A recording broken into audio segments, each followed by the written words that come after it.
শুভ সন্ধ্যা বন্ধুরা, কেমন আছো তোমরা সবাই? আশা করি তোমরা সবাই ভালো আছো। আমরা কিন্তু অনেক অনেক ভালো আছি। কি ভালো আছিস তো? ভালো আছো? ওরা বলে ভালো নেই। अरे कहना क्या चाहते हो? আমি কিন্তু অনেক ভালো আছি। তো সারাদিন তোমাদের সঙ্গে কথা বলা হয়নি, কারণ সারাদিন আমরা রান্না বান্নায় প্রচুর ব্যস্ত ছিলাম। আর জামা ষষ্ঠী উপলক্ষে স্পেশাল কোনো ভিডিও করা হয়নি। সবাই শুধু বারবার করে বলছে জামা ষষ্ঠীর ভিডিও কই, জামা ষষ্ঠীর ভিডিও কই। তো এখন ফ্রি আছি, ভাবলাম এখন শুরু করা যাক ভিডিওটা। আর আমি এই যে চেলাবেলা নিয়ে বসে পড়েছি ভিডিও করার জন্য। তো এখন আমরা তোমাদের দেখাবো যে জামাই ষষ্ঠী উপলক্ষে আমার মা বাবার জন্য আমি আমার দিদি কি এনেছি। দেখাবি তো তোরা? আমি দেখাবো। আচ্ছা তুই দেখা তোর মা কি এনেছে, আর তুই দেখা তোর মা কি এনেছে, ঠিক আছে? হ্যাঁ দেখা, প্রথম দেখা তুই তোর মা কি এনেছে। এই দেখো, এই শাড়িটা আমার দিদি এনেছে মার জন্য। শাড়িটা খুব সুন্দর না বলো? খুবই সুন্দর, একদম ভদ্র ভদ্র কালার। আমার তো বেশ ভালো লাগে। আর আমি বলেও দিয়েছি আমার মনে হচ্ছে এই শাড়িটা পরবো একদিন। शाबाश बेटा। আর দাদুর জন্য কি এনেছে দেখা, এই যে এই গেঞ্জিটা এনেছে। কারণ আমার বাবার ঘরে অনেক জামা, এই গরমের সময় আমার বাবা প্রচুর ঘামে, যার কারণে ভালো জামা পরতে পারে না।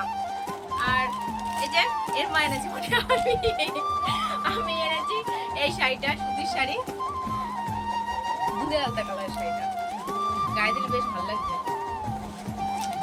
আর দাদুর জন্য এনেছি, মানে দাদু ওর দাদু আমার বাবা, আমার বাবার জন্য এনেছি এই যে এই জামাটা, বাটি প্রিন্টের জামা। আর এই জামাগুলো পরে ভীষণ আরাম, আশা করি তোমরা সবাই জানো, এটা নতুন করে বলার কিছু নেই। তো এই হলো জামাই ষষ্ঠীর বাজার, ঠিক আছে? আমার দিদি জামাইবু গেছে একটা মামি বাড়িতে, আমরা আড্ডা দিচ্ছিলাম, তাই ভাবলাম ভিডিওটা শুরু করা যাক। চলো আরো কি কি করি তোমাদের দেখাবো, ভিডিওটা দেখতে থাকো স্কিপ না করে। কিছু বলবি না? কিছু বলবি না?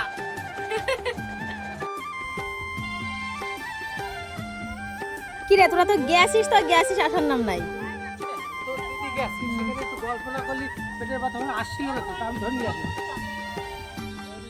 এখানে মডেলিং হচ্ছে,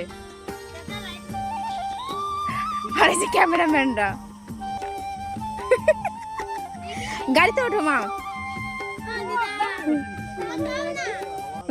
তো বন্ধুরা, আমি আর মামা তো আগেই চলে এসেছি, এই মাত্র এসেছে ওর বাবা। ও আবার বাড়িতে চলে যাবে, কারণ ষষ্ঠীতে কোনো ছুটি নেই। এখন ওরও কাজের চাপটা বেড়েছে, সকালে ডিউটি আছে। তো ওর তো খাওয়া হয়ে গেছে, ও বাড়িতে চলে গেছে। এর মাঝখানে কারেন্ট চলে গেছিলো, ঝড় হয়েছে, বৃষ্টি হয়েছে, তারপরে আমরা খেতে বসেছি। আর আজকের পুরো রান্নাটা কিন্তু আমি করেছি, লাইফে প্রথমবার মাটন রান্না করেছি।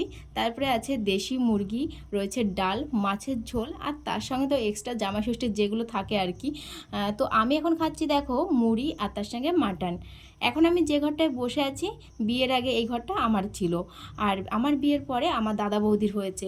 আমি যখন থাকতাম ঘরটাকে মানে অন্যরকমভাবে গুছিয়ে রাখতাম। আমি ঘর গুছাতে ভীষণ পছন্দ করি, অনেক ছবি টবি দিয়ে আর কি গুছিয়ে রাখতাম। এই যে যে গোলাপটা দেখতে পাচ্ছ, এটা কিন্তু আমার নিজের হাতে আঁকা, আঁকতে আমি ভীষণ ভালোবাসতাম। এখন সবই ভুলে গেছি, কারণ চর্চা না থাকলে কোনো কিছু মনে থাকে না।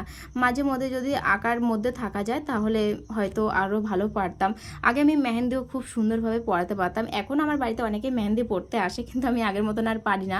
তারপরে আমরা বসে পড়েছি পান খেতে। তো চলো বন্ধুরা, আজকে ভিডিওটা এইটুকুনই। ভিডিওটা কেমন লাগলো কমেন্ট করে জানিও। তোমরা সবাই ভালো থেকো, সুস্থ থেকো।